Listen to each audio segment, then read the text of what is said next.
Hola, esto es Miki Terapia y hoy vamos a hablar de la revolución industrial. Mika, vos tenés un canal de psicología. ¿Por qué vamos a hablar de la revolución industrial? Bueno, no sé, hablamos del tecnofeudalismo en nuestros videos pasados. Es así, soy una persona ecléctica que le gusta aprender. No, pero ahora, dejando el chiste de lado, ¿por qué tengo ganas de hablar de la revolución industrial? En primer lugar, porque estoy en Manchester. Y estuve yendo a muchos museos, que de hecho hice varios shorts o también, bueno, pequeños videitos, reels, TikToks, como quieran que decirle. Pequeños videitos sobre los museos que fui a visitar acá en Manchester. Y la gran mayoría está teñido de la conexión de los seres humanos con las máquinas. Y digo, bueno, ¿qué más tiene que ver con el ser humano y con la psicología que nuestra conexión con las maquinarias y con las revoluciones tecnológicas? ¿Cómo es día a día? Porque estuvimos hablando de, bueno, cómo afectan, no sé, las economías de plataforma, pero vamos a hablar desde antes, desde cómo comenzó este capitalismo moderno. Y creo que una buena manera de arrancar a hablar de esto es pensar en, bueno, la revolución industrial. Y en particular voy a hablar de Manchester porque, bueno, tengo varias fotos y videos que me gustaría compartirles para que veamos, para que pensemos en conjunto. Así que, bueno, vamos. También me interesa hablar de la revolución industrial porque muchas veces damos por sentado un montón de cosas. No sé, esta remera que tengo puesta. De hecho, me encanta esta remera. Muchas cosas que, muchos objetos que están en nuestra cotidianidad y que forman parte de nuestra subjetividad, de cómo nosotros interpretamos nuestra realidad y cómo nosotros vivimos nuestra propia identidad. Entonces dije, bueno, qué buena manera de volver un poco en el tiempo para pensar esto. Y en ver en el tiempo dije, bueno, vamos a pensar en cómo sucedieron estos cambios tan rápidos, porque ese es el significado de por qué se le llama revolución. Vamos a pensar de dónde salía la materia prima para realizar toda la industria que, por ejemplo, en Manchester era la industria textil, la industria que utilizaba el algodón. Algo que se ve mucho en los museos es, bueno, no se habla mucho de esclavitud. ¿Por qué? En realidad el algodón venía desde el sur esclavista de Estados Unidos. Y para eso vamos a pensar en ciertas industrias. En particular, vamos a tomar la industria textil. La mano de obra, ¿de dónde salía la materia prima? Nosotros sabemos y tenemos información, o al menos espero que sepan, de dónde se recogía el algodón. Sabemos que Estados Unidos, en estados que eran esclavistas, utilizaban manos de obra esclava, muchas veces traídas desde África o el Caribe, para recoger algodón. Mismo voy a poner acá una de las imágenes que mostraba cómo eran las ventas de esclavos. Se vendían niños, mujeres, familias.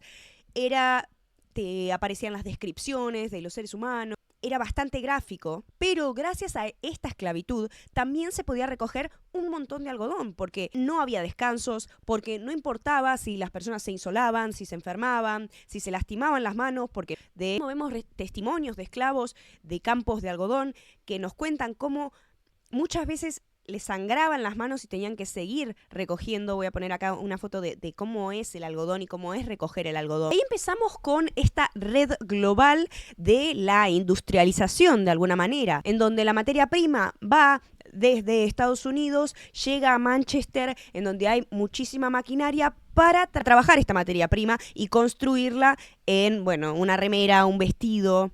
Esto ya cambia la manera en cómo trabajamos, en qué comemos, hasta cuánto tiempo trabajamos.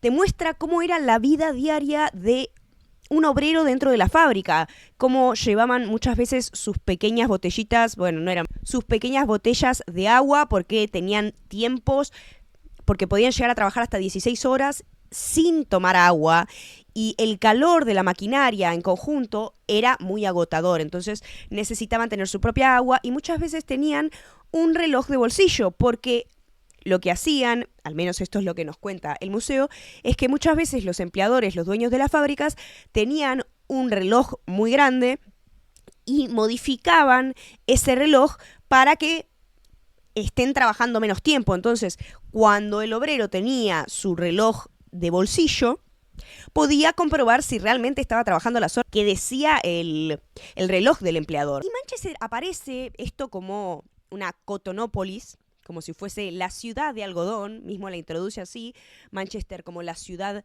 del algodón, porque tenía la infraestructura, la energía, los mercados, que organización productiva significa poder tener esta masa de trabajadores que muchas veces eran niños, y esto que lo dije también en el reel del último museo, que sea el de Ciencia e Industria, que muchas veces con los niños se utilizaban para, por ejemplo, lavar las maquinarias, que muchas veces continuaban y los chicos tenían que limpiarlas mientras la maquinaria continuaba. Y esto podía ser completamente peligroso. Podían amputarse un dedo, el calor también era muy sofocante y podían tener 9 años y estar trabajando en la fábrica. Luego también tenemos que tener en cuenta la cercanía con el puerto, con Liverpool. Entonces, toda esta ropa, todo este trabajo textil después se llevaba a Liverpool para poder transportarlo. Vemos cómo toda la ciudad en sí, la infraestructura, los trabajadores, en dónde vivían, se organizaba referidos a los lugares de trabajo que ahora tenían que ir, a los horarios, porque recuerden, podían llegar a trabajar 16 horas por día. Entonces, bueno, ¿dónde va a dormir toda esta gente? Y esto también genera, más allá de una explosión en la industria, más allá de una explosión en la industria, tenemos una explosión habitacional, que Manchester pasa de 77.000 habitantes en 1801 hasta 316.000 habitantes en 1950. Tengamos en consideración la infraestructura de la ciudad y cuánto podía de un momento al otro, porque en esos tiempos una producción de infraestructura no es como ahora, no tenían las mismas herramientas que ahora, ¿sí? Entonces esto causó problemas de hacinamiento, generó muchísimo crecimiento urbano. En el 35, alrededor del 90% de la industria algodonera británica estaba concentrada alrededor de Manchester. Y los bienes de algodón, que eran aproximadamente el 51% de las exportaciones británicas. Bueno, entonces vemos cómo el país en sí se enriquece con, primero, traer la materia prima de una manera muy barata, porque los esclavos no se les pagaba, lo único que se les pagaban eran a los dueños de los esclavos. Luego, pasaban por toda una maquinaria en donde pasaban por las fábricas en donde las personas estaban trabajando 16 horas por día sin tantas limitaciones. Entonces, todo eso, toda esa explotación podía ser después exportada. ¿Y qué es lo que genera el poder? ¿Y qué es lo que genera este desarrollo en la maquinaria, en este progreso industrial? Bueno, no solo genera, como dijimos, un gran crecimiento urbano, porque los obreros se tienen que organizar alrededor de las fábricas, porque tenían que estar trabajando como hasta 16 horas por día, entonces tenían que estar cerca de la fábrica. Vemos este crecimiento urbano, este hacinamiento muchas veces en las ciudades. Y también vemos el cambio de producción, que si bien ahora, tenemos muchísima más producción más rápido, pero también reemplazamos toda la producción que antes era hecha artesanalmente, que se hacía al tiempo de que el artesano tardase en hacerlo, era doméstico. Sí, es algo que no estaba tan controlado y regulado. Y tenía ritmos estacionales, es decir, ¿cuándo vamos a recoger el algodón? Porque pensemos que también no es que uno puede recoger la materia prima en todo momento del año. Bueno, después igualmente los esclavos no es que ahora no se recoge algodón, estás de vacaciones. Bueno, no, te ponen a hacer otra cosa.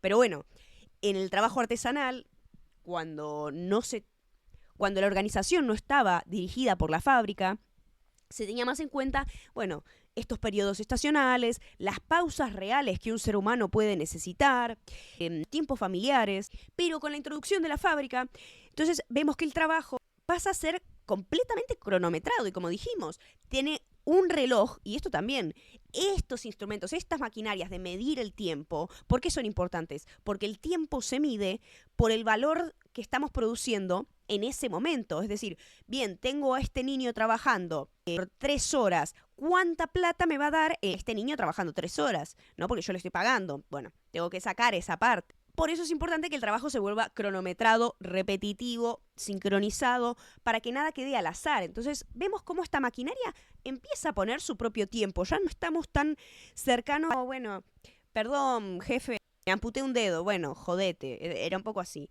¿Por qué te amputaste un dedo? Pero no todo cambia de golpe. En realidad, tenemos que pensar que la mecanización de la tejeduría se acelera cuando se expande el telar mecánico. Es decir, teníamos de 2.400 telares mecánicos en 1813, 12.000 a 14.150 en 1820. Para después, en 1833, teníamos 100.000 telares mecánicos.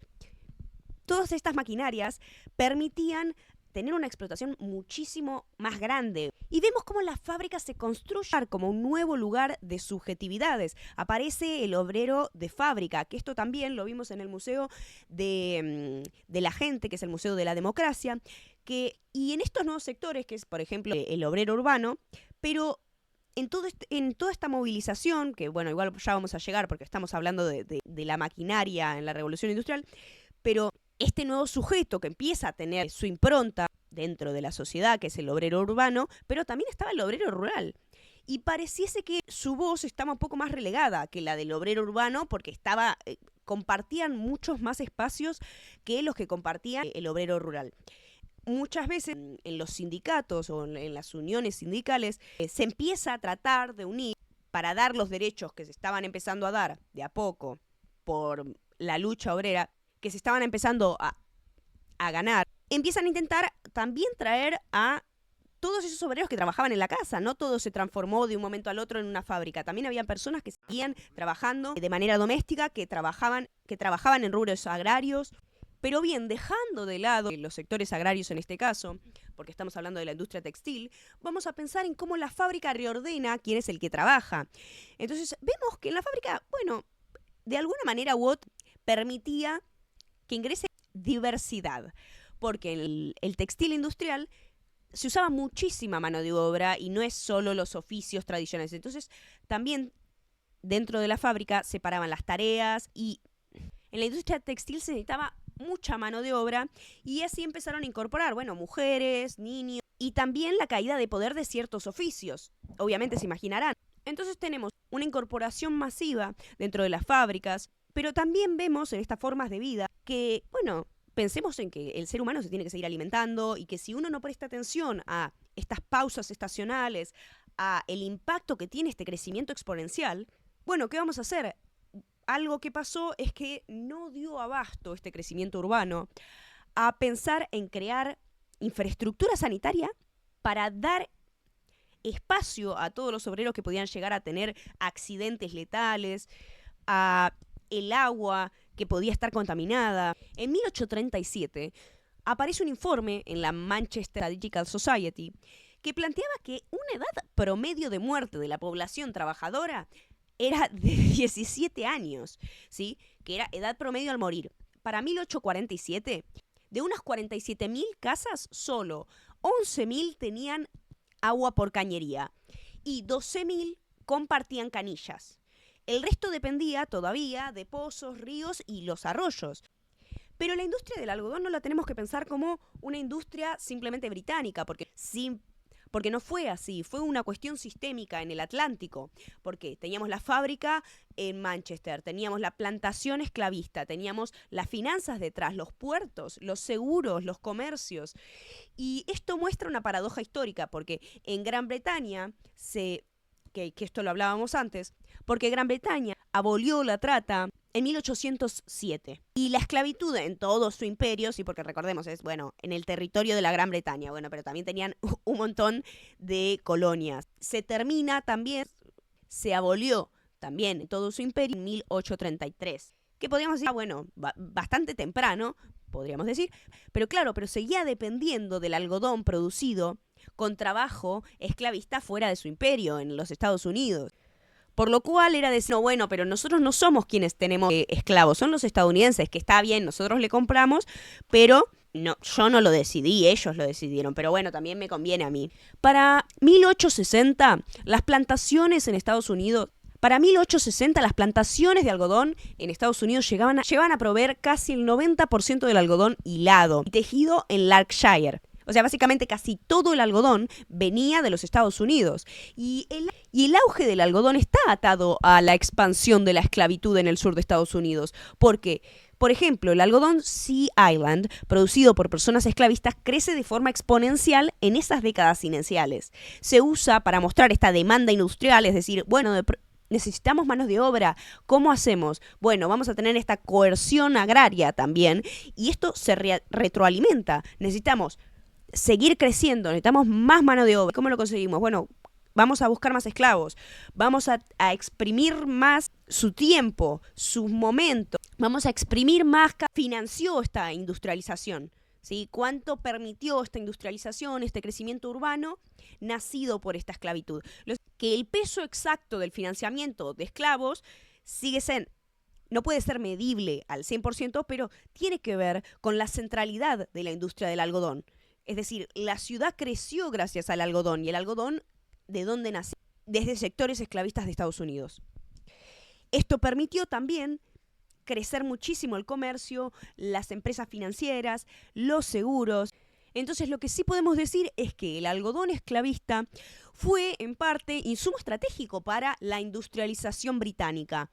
Y en general para el mundo, si lo pensamos. Porque ahora vamos a hablar de algo que también me interesa, que es, bueno, ¿y Argentina en qué está? ¿Cómo llegó la revolución industrial argentina? Y acá tenemos que ver que hay una separación. Vemos que en la revolución industrial hay sectores en donde utilizan la materia prima para construir algo, ¿sí? Que utilizan esa industria, que utilizan esta maquinaria y luego la venden, ¿sí? Como en Estados Unidos, bueno, les vendo el algodón, ustedes hacen las telas, yo se las compro.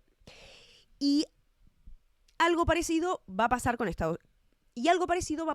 Argentina, porque en el mundo aparece esta división del trabajo. Bueno, vamos a ver qué va a hacer cada uno.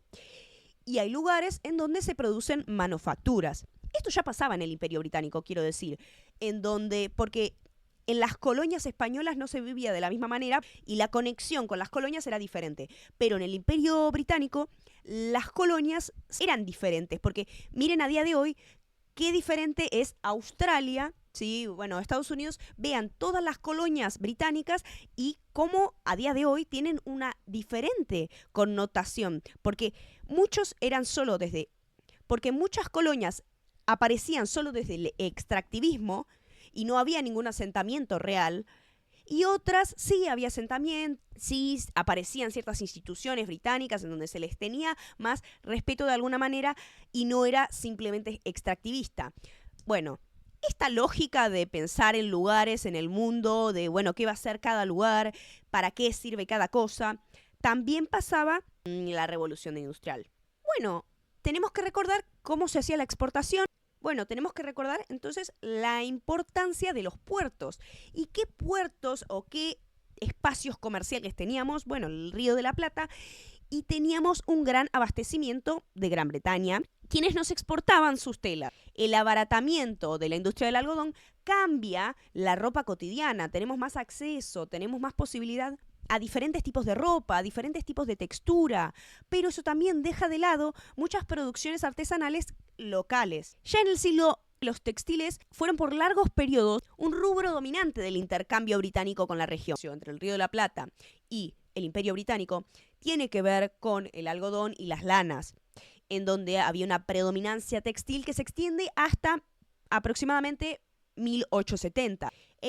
Para 1815 y 1860 se argumenta que la consumición per cápita de textiles en el cono sur crecía de manera exponencial y que la ropa era un componente central del presupuesto doméstico. Bueno, ¿y qué pasaba en Argentina entonces?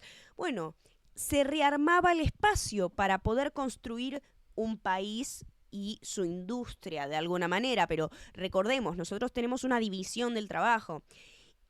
Vamos a pensar primero en las pampas conectadas a los puertos. Los puertos son muy importantes para la actividad comercial. Los puertos conectados a Europa, que era de donde aparecía la industria. ¿Y qué ayuda a todo esto también? Bueno, los barcos a vapor. Bajan muchos costos porque tenemos barcos más grandes, tenemos la posibilidad de refrigerar, por ejemplo, las carnes. Esto permite espacio a una exportación más grande a fines del siglo XIX. Sí, porque podíamos llevar a Europa carne gracias al frío, gracias a la refrigeración de alimentos. Otras maquinarias importantes para la época fue el ferrocarril. Es una tecnología industrial. Piensen también que las maquinarias que fueron creando y la tecnología que se fue creando fue en pos de intentar generar menos costos y más producción. Bueno, una de las maquinarias que también fueron muy importantes en la revolución industrial es el ferrocarril. Pensemos que Esta construcción de tecnología permitía un tipo de diseño de país, ¿no? Vamos a definir qué regiones se van a integrar al comercio, en dónde se produce, en qué ciudades, y gran parte del sistema ferroviario argentino quedó bajo control y financiamiento británico en momentos clave. Para 1910, entonces podemos pensar en esta Argentina que se está introduciendo al mundo de alguna manera con exportaciones. A todo esto, ¿nos suena esta historia? Nada. No lo hice con ninguna intención de recordarnos a ningún tipo de presente, ni a Temu y Jane, ni nada de eso. Bueno, entonces Argentina ingresa a este mundo revolucionado por estas maquinarias, por el ferrocarril, por los barcos a vapor, por la refrigeración. ¡Wow! ¡Cuántas cosas! ¡Wow! ¡Cuántas ropas! ¡Cuántos diseños! ¡Cuántas telas diferentes! Genial. Pero a todo esto, Argentina se posiciona como exportador. Y también tiene una inmigración masiva. Con esto se transforma el trabajo, se transforma la familia nuclear, las ciudades, la alimentación, el consumo. En 1869 teníamos 1.877.490 personas. Pasando a 1895 teníamos 4.044.911. Esto según material estadístico del INDEC. En 2014 ya teníamos 7.905.000 habitantes. Y en esta época se planteaba que casi el 30% había nacido por fuera del país. Esto también nos hace pensar un poco en nuestra propia historia, en pensar que somos un país pluricultural, en donde muchas personas vinieron de muchísimos lados, sí, porque si bien que vinieron de muchísimos y se apropiaron de la Argentina y construimos algo nuevo. Pero ahora sí, volviendo a Manchester, pensemos en Manchester como esta ciudad, y creo que también lo que tiene es que nos muestra de una manera muy ilustrativa cómo fue dado este cambio, cómo se dio este cambio, qué invenciones dieron a la posibilidad de cambiar la organización social, de cambiar la organización del trabajo, de cambiar cómo vemos y cómo cobramos la hora. Todo esto marcaron nuestro presente y también marcó las ubicaciones de los países y las actividades en los países. Cómo comemos, dónde estamos, por qué podemos ir para un lado, para otro, por qué nos establecimos en otro lado, por qué nos establecimos en tal lado o nos establecemos en tal otro. Por otra parte, vamos a hablar de otra cosa en Argentina. Bueno, ¿qué pasaba en Argentina con la esclavitud? En 1813, en la Asamblea del año 13, se declara la libertad de vientres. Es decir, los hijos de mujeres esclavizadas nacidos después del desclavo no serían esclavos. Y acá, dentro del territorio, eso también es importante. Y después, en la Constitución de 1853, es cuando el artículo 15 prohíbe la esclavitud y declara a los esclavos libres. Y ahora vamos a pasar un poco más a la maquinaria en Buenos Aires, por ejemplo. El primer tramo ferroviario se inaugura a fines de agosto de 1857. Esto cambia dos cosas. En primer lugar, los costos y los tiempos. El campo se permite acercar al puerto. Y también cambia las formas de vida porque aparecen nuevas ocupaciones, aparecen los maquinistas, aparecen los talleres y esa vida empieza a organizarse ahora sí más por horarios y ritmos técnicos, sí, con salidas, llegadas, turnos y este tiempo ferroviario. Por otra parte, hay literatura que habla de cómo el peso del capital británico en el desarrollo ferroviario argentino. Hacia 1890, el porcentaje del kilómetro bajo control británico llega a valores muy altos. Por ejemplo, el 81 para 1890 en esa serie. Esto no significa que toda la infraestructura era británica, pero sí significa que la clave del modelo exportador, es decir, que pueda transportar lo agrario al puerto para llevarlo a Inglaterra y a otros lugares de Europa, se dio gracias al financiamiento también británico y empresas externas. Y las principales exportaciones que teníamos en nuestro país, bueno, las conocemos, es exportaciones de cuero, de cebo a lana y también otros tipos de alimentos, como por ejemplo los cereales, el trigo, el maíz. Y esto empieza a anclar a Argentina como una matriz agroexportadora. Y acá vemos la conexión directa con la industria. Entonces, hay una demanda europea que pide insumos y alimentos y por otra parte, La Pampa se tiene que reorganizar y reordenar para producir para afuera, para esos sectores. Pero también hubo saltos tecnológicos claves. Por ejemplo, la refrigeración. Cuando hablábamos de la refrigeración hacia Europa, todo empieza desde lo pequeño, o al menos a mí me gusta verlo así, cómo nuestras acciones pueden influir en un cambio obviamente combinado. En 1733, John Kay inventa la lanzadera volante. ¿Qué es esto? Bueno, lo voy a poner acá. Y permite que tejer sea mucho más rápido. Pero ahora tejer es más rápido, pero nos falta la mano de obra porque ya, ¿qué hago con todo este tiempo? Necesito más algodón, más hilo. En 1764, y después patentado en 1770, Spinning Jenny permite hilar con varios usos y multiplica la producción de hilo. Voy a mostrar acá cómo eran estas maquinarias. Y multiplica la producción de hilo. Waterframe produce un hilo más fuerte usando energía hidráulica. Esto empuja a concentrar el trabajo en un edificio con energía centralizada. Entonces vemos cómo todas estas invenciones, cómo estas maquinarias nos empujaban, nos llevaban a construir una centralización. Necesitamos, y esta energía no puede estar distribuida por las casas. Bueno, tenemos que encontrar la manera más eficiente para utilizar la energía, para utilizar los hilos. Ahora, una sola persona podía manejar más de 1000 usos en ciertas configuraciones. Y pasamos al telar mecánico. El telar se mecaniza, la velocidad de tejido sube y también el sistema fabril se vuelve más integrado, es decir, tenemos el hilar y el tejer mucho más centralizado. Luego tenemos cambios en la energía, el salto que libera las fábricas del río. En 1769, la máquina de vapor de Watt, que Watt tiene todo un apartado en el Museo de Ciencias e Industria de Londres. Todo lo que hizo Watt está ahí más o menos. Y esto permitía que cierta eficiencia. El vapor permitía poner a las fábricas en lugares en donde no había carbón, en donde no había manos de obra, en donde no había mercados y en donde no había ríos, que también eso era bastante clave, porque las ciudades industriales como Manchester tenían ese río y tenían la posibilidad de que crezca esta industria. Luego esto continúa. Y también un rol importante es el transporte de toda esta producción. En 1830 tenemos el Liverpool-Manchester Railway, tenemos el tren de Liverpool y Manchester que conecta el puerto, que es el de Liverpool, que es donde entra el algodón, con la ciudad fabril.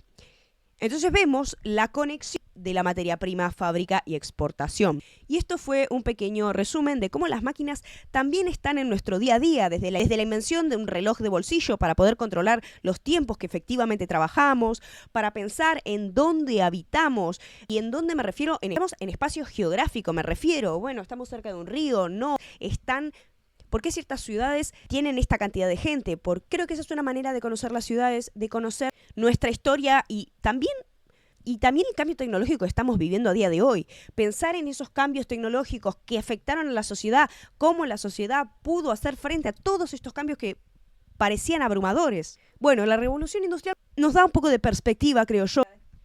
Nos da la posibilidad de pensar nuestra vida cotidiana, de pensar de dónde nacen las cosas que tenemos, la producción, cómo está organizada nuestra vida social, cómo están organizados la industria en general, a nivel global, a nivel mundial. Cómo esto cambia la vida cotidiana en distancias más cortas, en mayor consumo, en más horarios, en más ciudad, y en más migración. Entonces pensar que, de alguna manera, heurística si se quiere, todo se conecta. Y pensar en las consecuencias a día de hoy que está teniendo esta revolución tecnológica que estamos viviendo, a veces puede ser un poco impredecible, pero volver para atrás y mirar cómo todo esto que tenemos a día de hoy afectó, cambió a la sociedad, cómo podemos pensarlo a día de hoy, cómo podemos pensar todo este cambio tecnológico que creo que es a veces tan abrumador que no llegamos ni a darnos cuenta, o al menos eso es como yo me siento. Pero bueno, eso fue un breve video, creo yo, no sé cuántos minutos habrá quedado, pero fue un breve video hablando de la revolución industrial de Manchester y de los museos en Manchester, que viene a ser como un resumen de a poquito de los museos que fui visitando. Los quiero mucho, espero que me hayan extrañado, yo los extrañé, los quiero, ya lo dije. Mira, ¿cuántas veces vas a decir? Pero soy una mujer que tiene mucho amor. Y bueno, nos vemos la próxima, esperemos. Chao.